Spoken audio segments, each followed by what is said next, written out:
Bonjour à tous, vivre avec un pervers narcissique peut s'avérer être un long chemin de croix, c'est compliqué.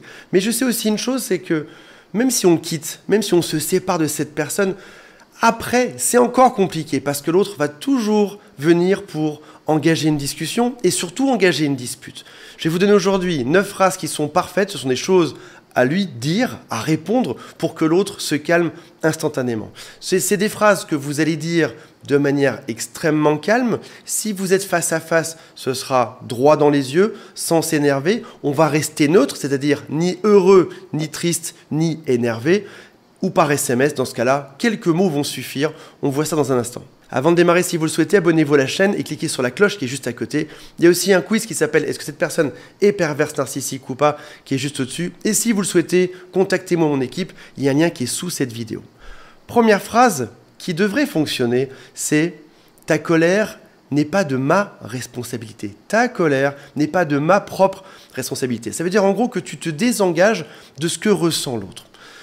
Il va te répondre bien sûr, il va te dire « Si, bien sûr, c'est ta faute, c'est toi qui m'as mis en colère. » Mais une fois que tu as dit cette phrase, ce que tu vas faire, c'est que tu ne vas pas rentrer dans un combat.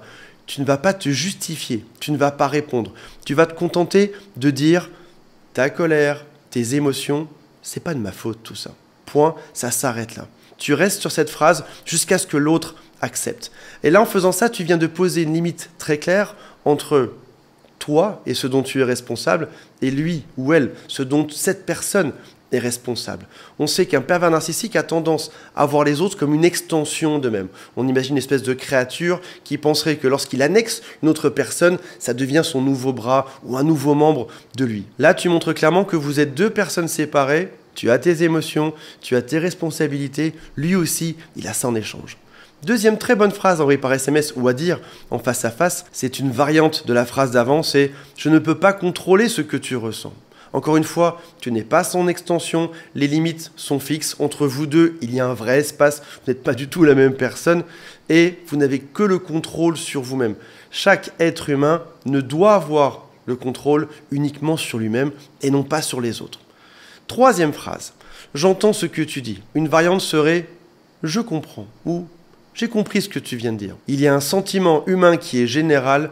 Les gens adorent se sentir entendus. Et là, en l'occurrence, il n'a pas besoin de te mettre dans une discussion circulaire ou de te répéter 10 fois cette phrase agressive. Il te l'a dit une fois et tu lui dis « J'entends ce que tu dis ». Ça ne veut pas dire que tu juges ce qu'il a dit. Tu ne penses pas que c'est bien ni mal. C'est juste que, oui, en effet, tu l'as entendu et ça peut être une des phrases les plus rapides pour désamorcer une situation avec un pervers narcissique. Quatrième phrase, je suis désolé que tu te sentes comme ça, ou tu peux aussi dire je suis désolé que tu le prennes comme ça.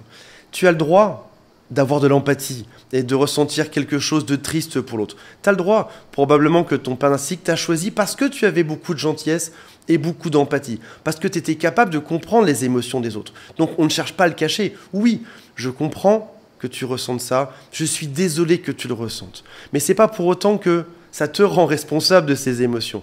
Encore une fois, on est deux personnes séparées, tes actions sont limitées à ce que toi tu ressens. Cinquième phrase, quand il devient fou, quand il passe en rage narcissique, c'est « tout va bien ». Ça peut l'aider à lui faire comprendre que quoi qu'il se passe, malgré la crise qu'il est en train de vivre, même s'il n'arrive pas à gérer ses émotions qui sont intenses à ce moment-là, tout va bien. Ça va bien maintenant et ça ira bien même dans quelques instants ou dans quelques heures ou dans quelques jours. Tu n'arrives pas à te contrôler, sache que moi j'y arrive. Moi je sais que tout va bien et je suis très calme maintenant. Encore une fois, dès qu'on a dit ça, l'autre va chercher à nous réengager dans une discussion. On ne rentre surtout pas dedans, on passe en silence. Sixième phrase.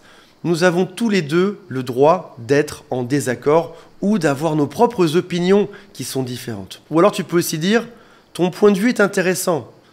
Tu as ton opinion, j'ai mon opinion et ton avis ou ton opinion n'est ni bon ni mauvais encore une fois. C'est juste qu'il est différent du mien actuellement. » Il y a une phrase de la sagesse juive que j'aime beaucoup qui dit « quand deux juifs sont ensemble, il y a déjà 3 opinions en présence. Il y a ton avis, il y a mon avis et il y a la vie qu'on peut créer ensemble. » Cette phrase peut permettre de remettre l'échange dans un état neutre. Maintenant, je sais aussi que l'autre ne s'arrêtera pas à ça. Il ira beaucoup plus loin, bien évidemment. Mais si ces phrases sont répétées, si toutes ces phrases sont répétées, elles sont dites une fois à chaque fois que ça se produit, l'autre va comprendre que plus le temps passe et plus tu es capable de mettre cette fameuse limite claire entre lui et toi aujourd'hui. 7e phrase. Je n'aime pas la façon dont tu me parles, donc je n'irai pas plus loin. Ou alors, je ne vais plus me disputer. Pour moi, c'est fini aujourd'hui. Ça aussi, ça fixe une limite. Pas de combat qui ne servent à rien.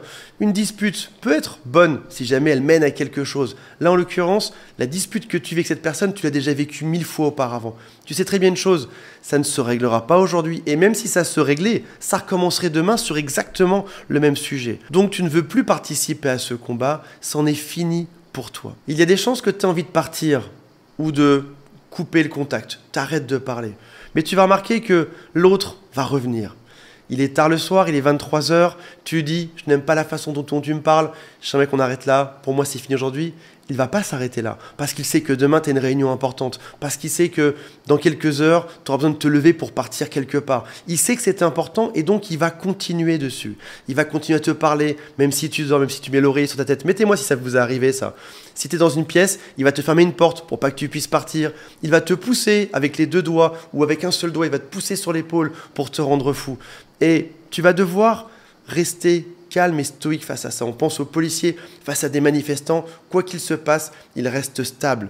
Une technique qui fonctionne bien si tu n'arrives pas à t'en aller, c'est d'enregistrer. Beaucoup de gens que j'ai eu en consultation m'ont dit qu'ils démarraient leur téléphone, ils enregistraient et ça a tendance à plutôt calmer l'autre personne. Mettez-moi en commentaire si vous avez déjà essayé et si ça a fonctionné. 8e point, tu peux lui rappeler et tu dois lui rappeler que tu es un adulte autonome et que donc tu es libre de faire ce que tu veux, peu importe ce que l'autre pense.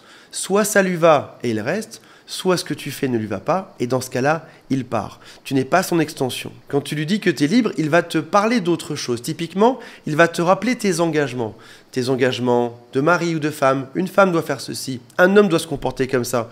Ou alors, de père, tu dois rester pour tes enfants. Tu dois t'entendre bien avec moi parce qu'on a des enfants ensemble.